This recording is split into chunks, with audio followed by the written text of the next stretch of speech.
January 31st, the USA Today ran an article in which they showed a man who had sued a priest in Italy. This man sued a priest in Italy because the priest suggested that Jesus Christ actually lived. He sued this priest and said that Jesus Christ never lived, that the priest was lying, and that the idea that Christ was an actual person could not be proven, and there was no evidence to suggest that that should be something that should be taught, and certainly no evidence to suggest that that was something that is or was a reality. Sued a priest for teaching that Jesus actually lived. If I were to ask you, did Jesus Christ live?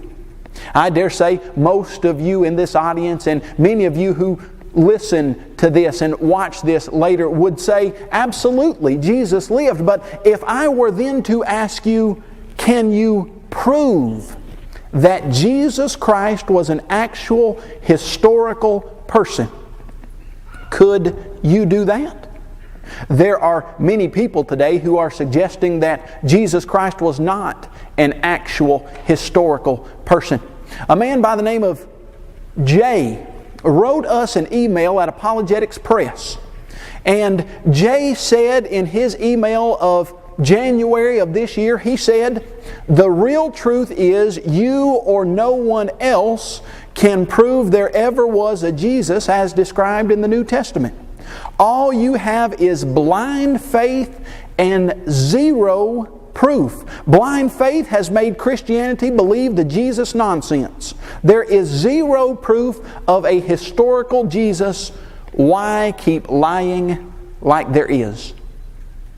This man wrote us in January.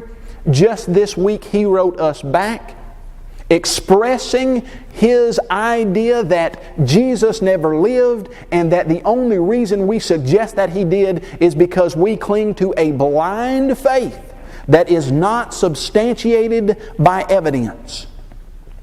Is that true? Of course, Jay is not the only one who would suggest this idea. In the 1970s, a man by the name of John Allegro wrote a book titled The Sacred Mushroom.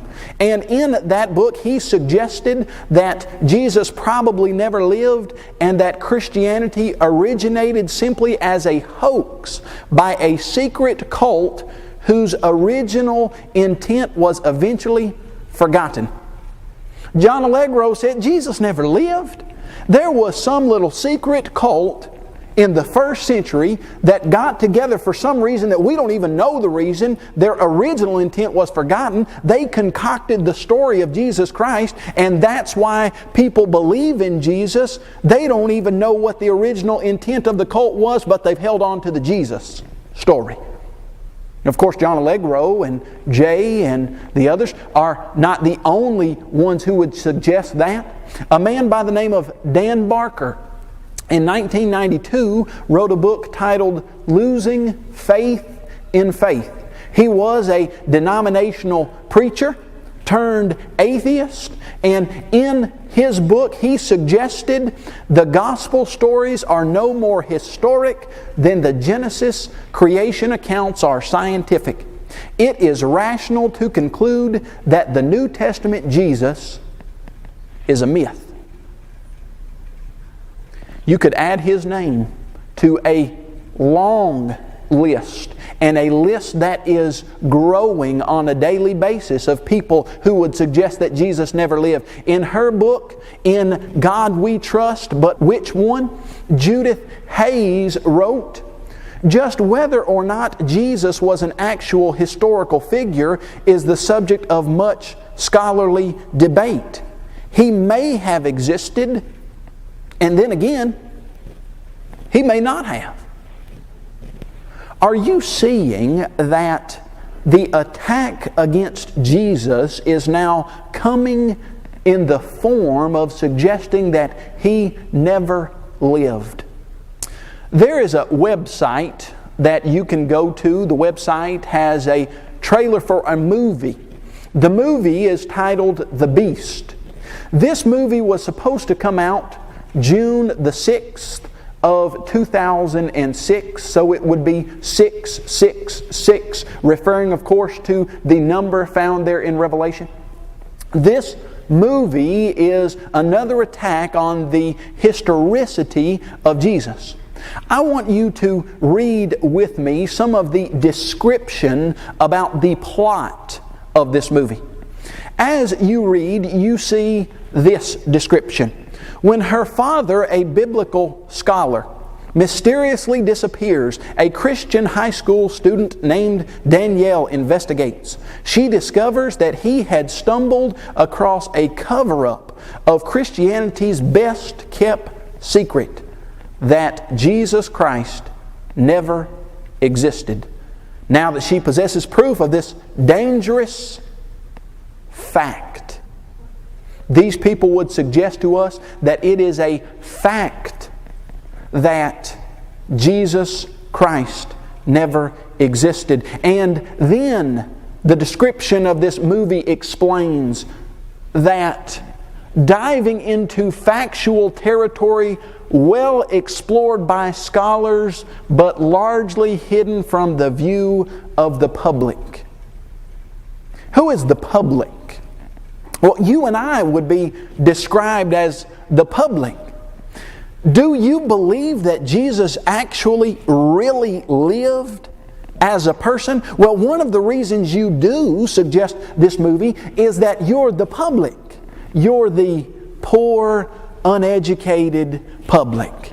You see, there are scholars who have dug deeply into this evidence, and the scholarly community understands that this is not a reality. But those of us who are just in the public realm, we are those who don't understand the fact that Jesus Christ never existed. That's what this movie would suggest. But I am here tonight to explain that that implication is as false of an implication as has ever been stated.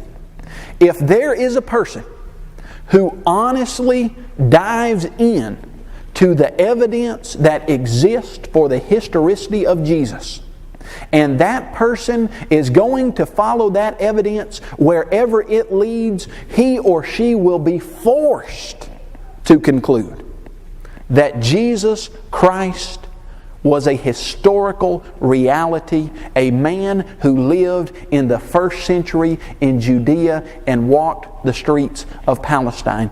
Let me give you a few more of these individuals who are suggesting that Jesus never lived. This is a DVD, it's a website, a description for the DVD titled The God Who Wasn't There. A man by the name of Brian Fleming says, Jesus Christ is likely a fictional character, a legend never based on a real human.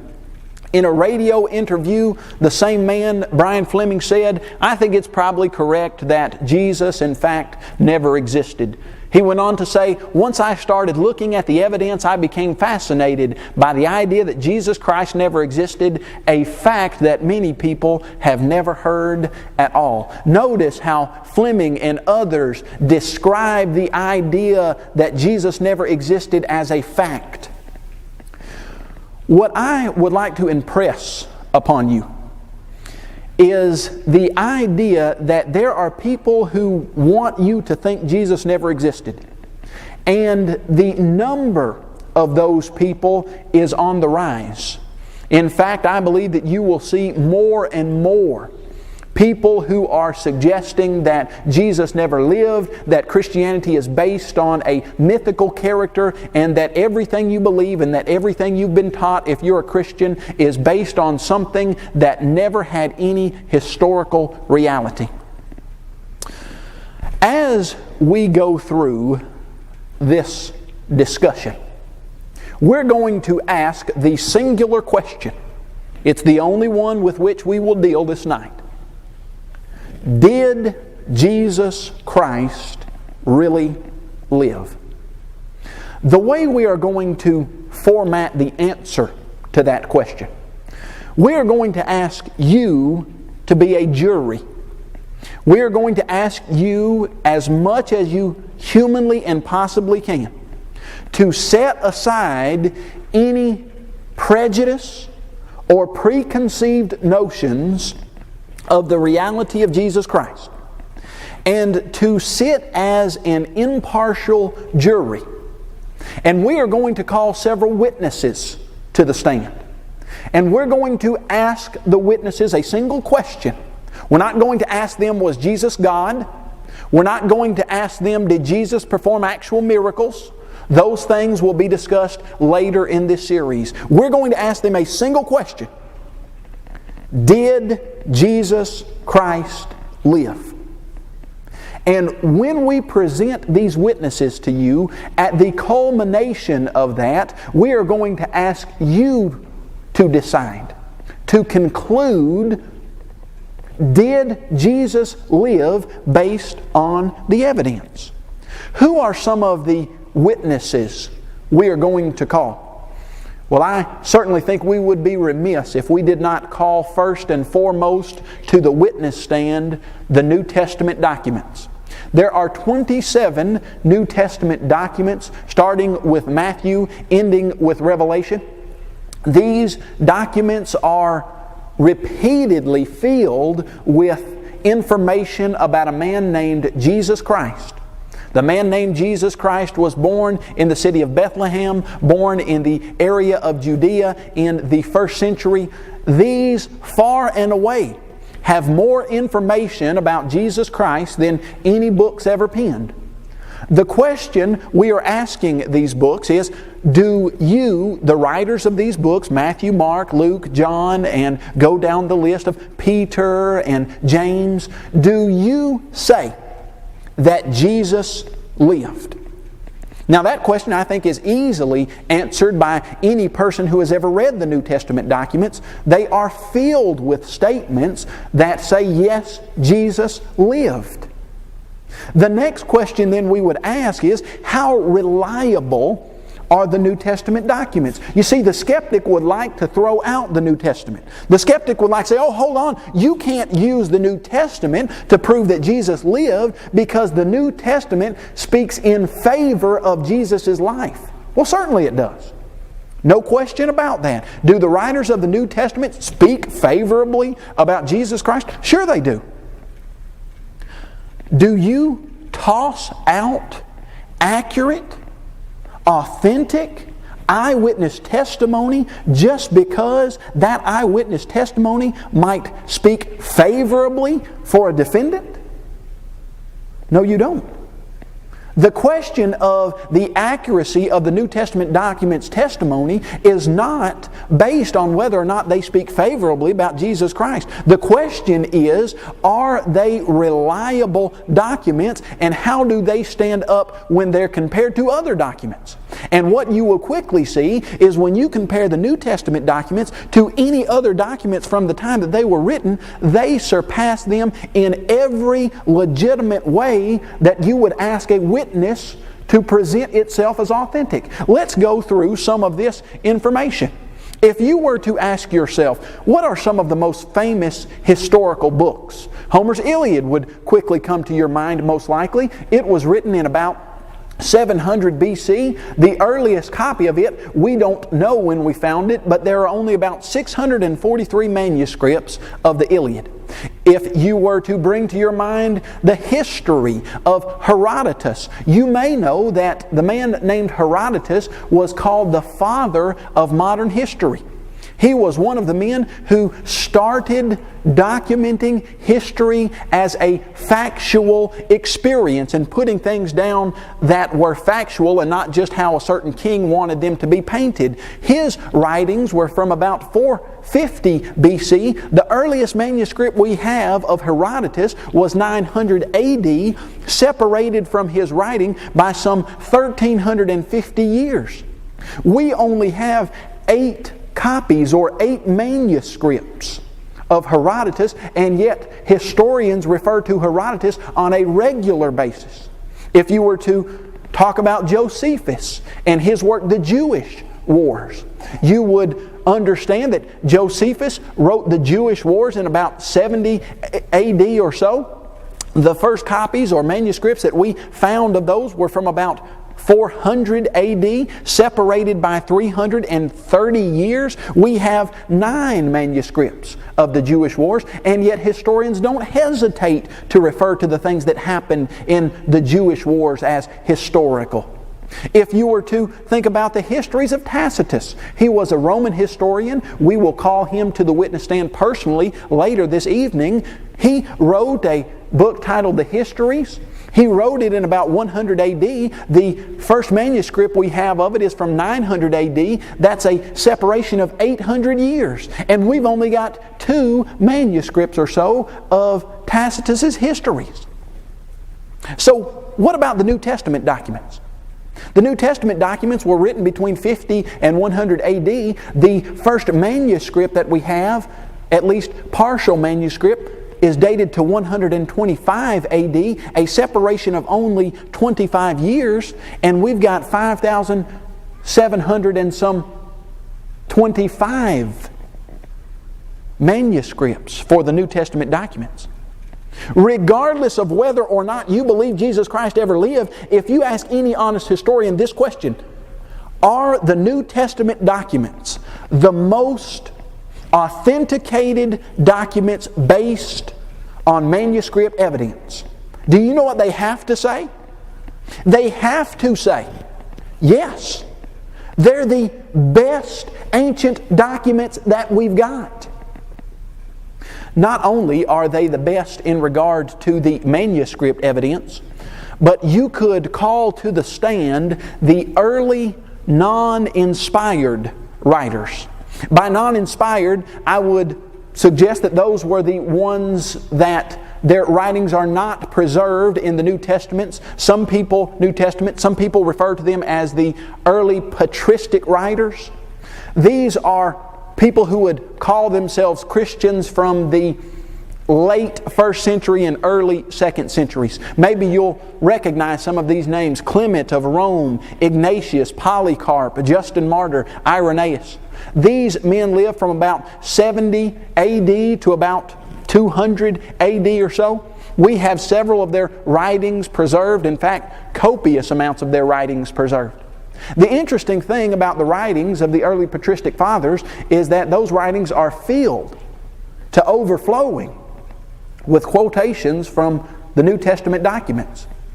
In fact, they are so full of quotations from the New Testament documents, the eminent New Testament scholar Bruce Metzger said that the citations are so extensive that if all of the sources for our knowledge of the text of the New Testament were destroyed, they would be sufficient alone in reconstructing practically the entire New Testament.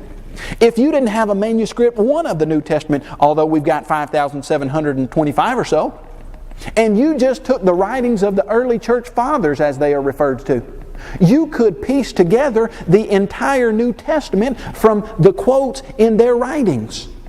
What does that mean? That means that the New Testament was written prior to 200 AD, prior to 150 AD, prior to 100 AD when these men lived. If they could quote a scripture, that scripture had to be written before they quoted it. If you were to ask any honest scholar, is the New Testament more authenticated by citations in the early patristic writers than any book, anytime, anywhere? Do you know what they have to say?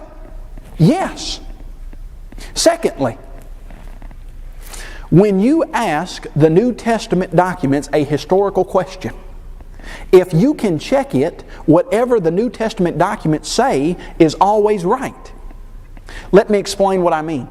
If the New Testament documents make a geographical statement that a man went down from Jerusalem to Jericho, if you go check the elevation of Jerusalem and Jericho at the time that the statement was written, Jerusalem is higher than Jericho, exactly as the statement down from describes. If you want to know what the capital of a particular region or district was, and the New Testament documents tell you what the capital was, if you go back to the time that it was written and you can find some archaeological evidence, guess what always happens in every single case? The New Testament documents are always right. If they say there was a pool in Bethesda and you dig long enough, Many times you will find the exact pool of Bethesda that the New Testament documents wrote about. There has never been a time, and please understand this, that any person has asked the New Testament documents any historical question where they have proven the New Testament documents to be inaccurate in any geographical, political, sociological, any type of statement. So, you've got documents that are better attested than any ancient documents in the world. You've got documents that have never been proven wrong in a single instance. And you've got documents that mention Jesus Christ on numerous bases and in numerous places. The New Testament documents are the most powerful witness to the life of Jesus Christ. They cannot be gainsaid, and any honest scholar has to admit that they are the most authenticated and the most accurate documents that we have. But they're not the only ones. If you didn't have the New Testament documents, and I would propose that you could make a case for the historicity of Jesus based solely on the New Testament documents, but if you didn't have those, are there other places that you could go and ask other witnesses whether or not Jesus Christ lived? Sure there are. In fact, you could call the Talmud to the stand. Let me explain to you a little bit about the Talmud. The Talmud is a collection of writings by the Jewish rabbis. The part of the Talmud that we're going to read was a collection of the Jewish rabbinical writings from about 70 AD to about 200 AD. And in this Babylonian Talmud, we are told on the eve of the Passover, Yeshu was hanged. Now let's stop there just a minute on that word Yeshu. Yeshu is the Hebrew spelling of Jesus. On the eve of the Passover, Yeshu, or Jesus, was hanged. For 40 days before the execution took place, a herald went forth and cried, "He's going forth to be stoned because he has practiced sorcery and enticed Israel to apostasy. Anyone who can say anything in his favor, let him come forward and plead on his behalf." But since nothing was brought forward in his favor, he was hanged on the eve of Passover. What would you expect to read from Jewish rabbis who despised Jesus and who thought that he was pulling Jews away from the teachings of Moses to apostasy? What would you expect to read from Jewish leaders who were responsible for killing Jesus? I believe this statement that you see in the Babylonian Talmud is exactly what you would expect to read from a Jewish community that was responsible for crucifying Jesus. Explaining that there was a man named Jesus who was hanged on Passover Eve, the same time factor approximately that you read in the New Testament. You read that he supposedly practiced sorcery in the New Testament documents. What was one of the allegations that was made against Jesus Christ? He cast out demons by the ruler of demons, practicing sorcery. This is the exact idea, exact type of statement that you would expect from a Jewish community that was well aware of the life of Jesus Christ. Of course, we can call other people to the stand, and we will. I would like to call to the stand a man by the name of Josephus. Josephus was a Jew who fought in the Jewish army against the Romans, but he, during his fighting, was captured by the captain Vespasian. Vespasian later became the emperor, and Vespasian exalted Josephus to a place of prominence and allowed Josephus to write the history of the Jews. In his book, The Antiquities of the Jews, Josephus made this statement. He said, Ananus brought before the Sanhedrin a man named James, the brother of Jesus, who was called the Christ, and certain others. He accused them of having transgressed the law and condemned them to be stoned to death. Notice several things about Josephus' statement. Number one, I want you to understand Josephus was not a Christian. Josephus was not a follower of Christ. You read very little about Christ in Josephus' works. But in this instance, you read that Josephus documented that there was a man named James. Now notice the focus is not on Jesus in this passage. The focus is on James. But James was the brother of who? Jesus. When you turn in your New Testament documents to Mark, I believe it is chapter 6, verse 3, you read a series of brothers that Jesus had, and one of those brothers was James. And notice what else this statement says by Josephus. He says, Jesus who was called the Christ. Why would Josephus explain that James was the brother of Jesus who was called the Christ? I would say that there is only one reason why he would do that. Because he is documenting the life of a historical person, Jesus Christ. He also wrote another statement about Jesus. This is a little more lengthy passage. Josephus said in book 18, chapter 3, verse 3, or paragraph 3, "And there arose about this time Jesus, a wise man, if indeed we should call him a man. For he was a doer of marvelous deeds, a teacher of men who received the truth with pleasure. He led away many Jews and also Greeks. He was the Christ. And when Pilate had condemned him to the cross on his impeachment by the chief men among us, those who had loved him at first did not cease. For he appeared to them on the third day alive again, the divine prophets having spoken these and thousands of other wonderful things about him. And even now the tribe of Christians, so named after him, has not yet died out." If you're reading this, there are probably some things that come to your mind. One of them is, why does Josephus paint such a vivid, encouraging picture of Jesus if Josephus was not a Christian? There rose about this time Jesus, a wise man, if indeed we should call him a man. He was the Christ. He rose again. Many wonderful things the prophets had spoken about him. The skeptic looks at this passage and he says, well, hold on just a second. That passage is filled with information that Josephus would not have put in there. He says, those things are Christian interpolations. Somehow the Christians got a hold of Josephus' works and they changed his words and they added all this favorable stuff about Jesus. This isn't really from Josephus' pen, that's from the pen of a Christian, and you can see how obvious that is when you read, "He was the Christ," or "if indeed we should call him a man." Is it true that we should disregard the statements by Josephus as a Christian interpolation? Well, number one, the skeptic has a very serious problem. And that problem is, those statements are found in every single manuscript of Josephus that we have. There's no textual reason why you should take those statements out. In fact, all of the manuscripts have those statements. There's nothing that looks like it's been erased, nothing that looks like it's been added. The burden of proof would be on the skeptic, and the skeptic can't show us a single reason other than, oh, I don't think Josephus would have written that. Could it be that Josephus was writing what was commonly held as a belief during his day, even though he might not have believed that? Sure. There are numerous examples that we could give of historians who documented things that were believed or that happened that they didn't necessarily hold to themselves, but someone did at the time and they wrote them down. That could be what Josephus was doing.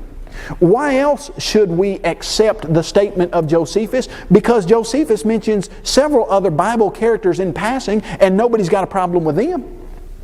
For instance, the passage about John the Baptizer. Now, some of the Jews thought that the destruction of Herod's army came from God, and that very justly as a punishment of what he did against John, that was called the Baptist, for Herod slew him. Now, why doesn't the skeptic run to this passage and say, well, hold on just a second. This passage says something about John the Baptist. He was a Bible character, so obviously Josephus can't be writing about him. Herod was a Bible character. Well, you see that in passing, Josephus mentioned several Bible characters. Jesus Christ being one of them. And thirdly, Suppose that you grant that some of that material is Christian interpolation. I'm not going to do that because I don't think there's any reason for that. But suppose that you do. Suppose that you say, okay, let's throw out all of the questionable passages, if indeed we should call him a man or he was the Christ.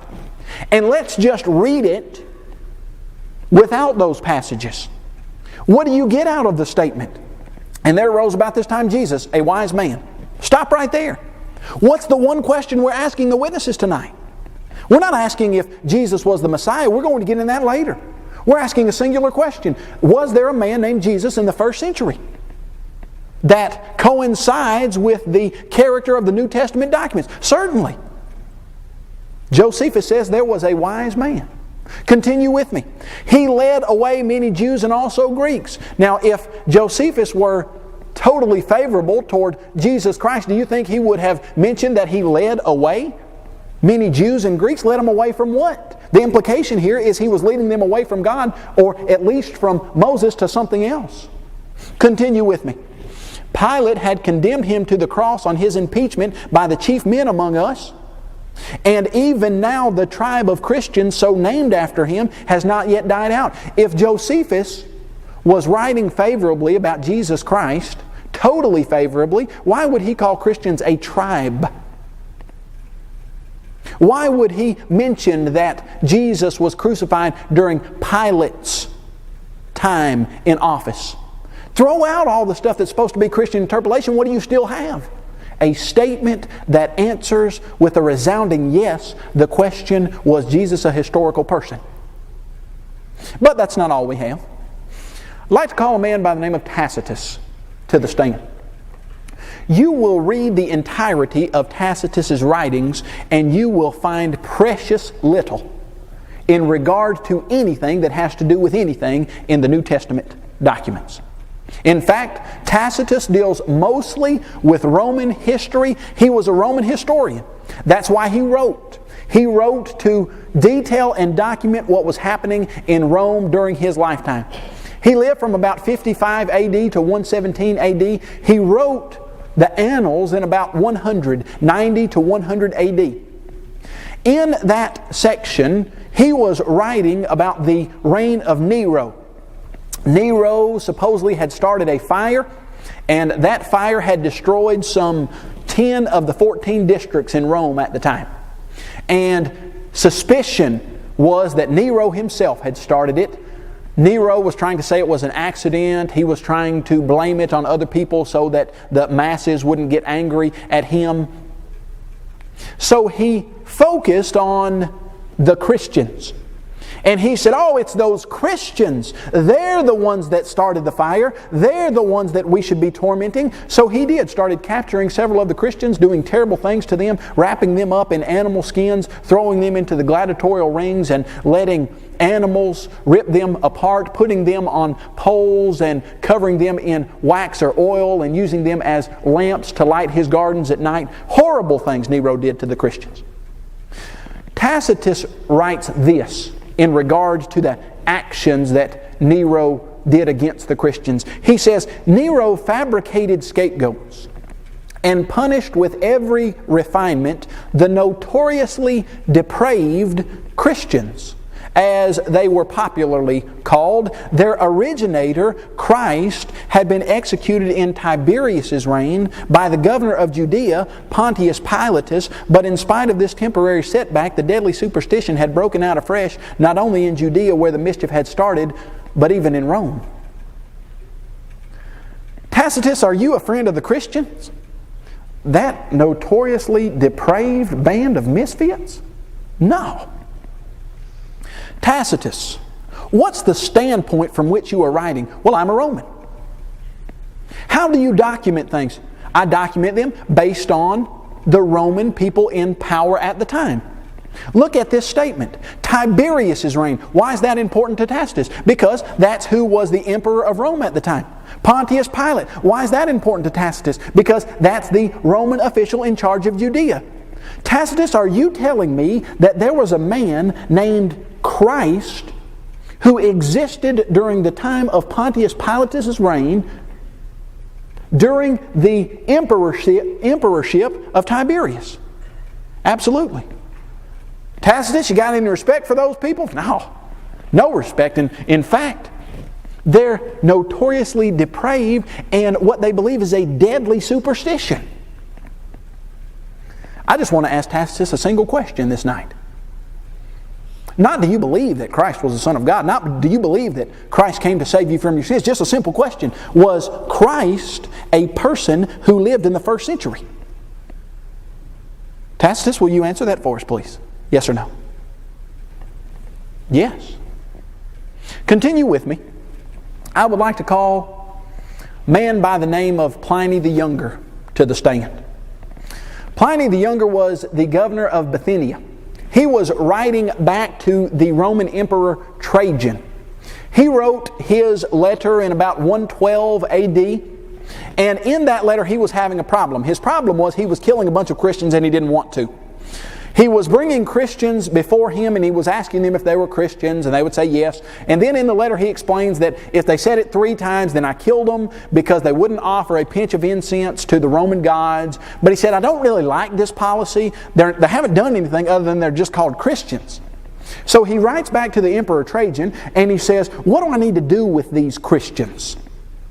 And in that letter he says, they, the Christians, were in the habit of meeting on a certain fixed day before it was light, when they sang in alternate verses a hymn to Christ as to a God, and bound themselves by a solemn oath not to do any wicked deeds. Pliny wrote the name Christ 3 times. He wrote the term Christian or Christians 7 times. Pliny, you got any reason to lie about the existence of Christ? No. Pliny, do you believe that Jesus Christ was the Son of God? Certainly not. Pliny, do you believe that a man named Christ lived in the first century? Absolutely. Continue with me.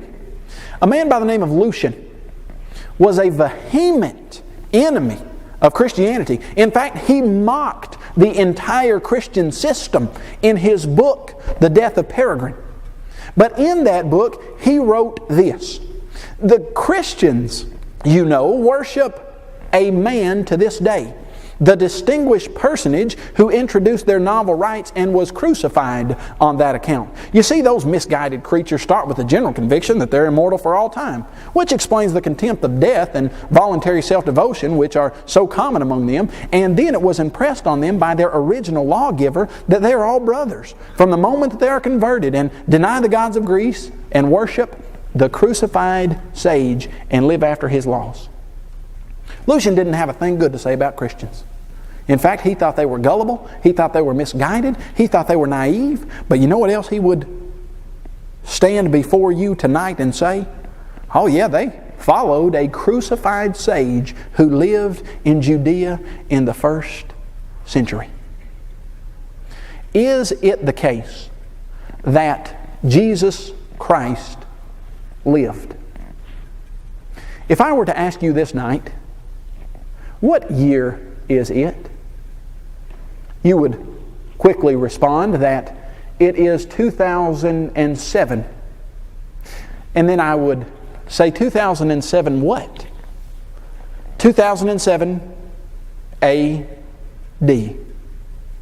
A.D., of course, coming from the Latin term Anno Domini, which means in the year of our Lord.